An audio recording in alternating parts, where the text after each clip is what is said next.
1950 മുതൽ 60 വർഷത്തോളമായിരുന്നു തളങ്കര തൊപ്പിയുടെ പ്രതാപകാലം.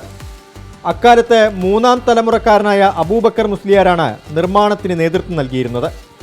വിദേശ രാജ്യങ്ങളിലടക്കം തൊപ്പിക്ക് പ്രചാരമേറി. അദ്ദേഹത്തിൻ്റെ മരണശേഷം സംരംഭം മക്കളേറ്റെടുത്തു. ഒരു കാലത്ത് തളങ്കരയിലെ മിക്ക കുടുംബങ്ങളുടെയും ഉപജീവനമാർഗമായിരുന്നു തൊപ്പി നിർമ്മാണം. ബാംഗ്ലൂർ, കണ്ണൂർ തുടങ്ങിയവിടങ്ങളിൽ നിന്നാണ് ഇതിനുള്ള പരുത്തി കൊണ്ടുവന്നിരുന്നത്. ചെന്നൈ, ബംഗളൂരു, ഹൈദരാബാദ്, ഡൽഹി തുടങ്ങിയ സ്ഥലങ്ങളായിരുന്നു ആദ്യകാല വിപണി. പിന്നീട് ഗൾഫിലേക്കും ഇതര രാജ്യങ്ങളിലേക്കും കച്ചവടം വ്യാപിച്ചു. തൊപ്പിയുടെ ഭംഗി കൊണ്ടുതന്നെ അന്താരാഷ്ട്ര വിപണിയിൽ തൊപ്പിക്ക് ആവശ്യക്കാർ ഏറി. പിന്നീട് അസംസ്കൃത വസ്തുക്കളുടെ വില കൂടുതലും ആവശ്യക്കാരുടെ കുറവും കാരണം നിർമ്മാണം പതിയെ കുറഞ്ഞു. ഏകദേശം നമുക്ക് ടൈമിങ് തന്നെ 10-22 ദിവസമാണ് ഒരു തൊപ്പി മൊത്തം റെഡി ആയിട്ട് കിട്ടണമെങ്കിൽ. പിന്നെ ഏകദേശം 250 രൂപയോളം കോസ്റ്റ് വരും നമുക്ക് പണിയെടുക്കുമ്പോൾ സാധനത്തിന്.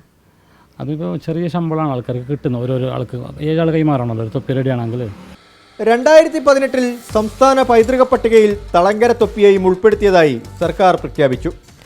ഉദ്യോഗസ്ഥർ തളങ്കര തൊപ്പി പരിശോധിച്ച് ആവശ്യമായ സഹായങ്ങൾ വാഗ്ദാനം ചെയ്തു.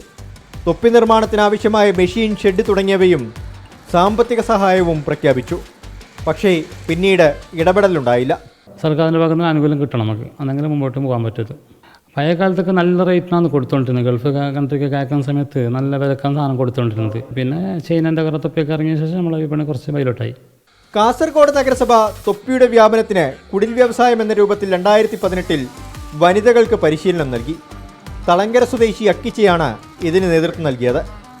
ആവശ്യമായ അസംസ്കൃത വസ്തുക്കൾ ലഭിക്കാതെ വന്നപ്പോൾ അതും മുടങ്ങി. റമദാൻ കാലത്ത് ഏറെ ആവശ്യക്കാരുള്ള തളങ്കര തൊപ്പി നിർമ്മാണത്തിന് സർക്കാർ ഇടപെടലുണ്ടാകണമെന്നാണ് ഇവരുടെ ആവശ്യം.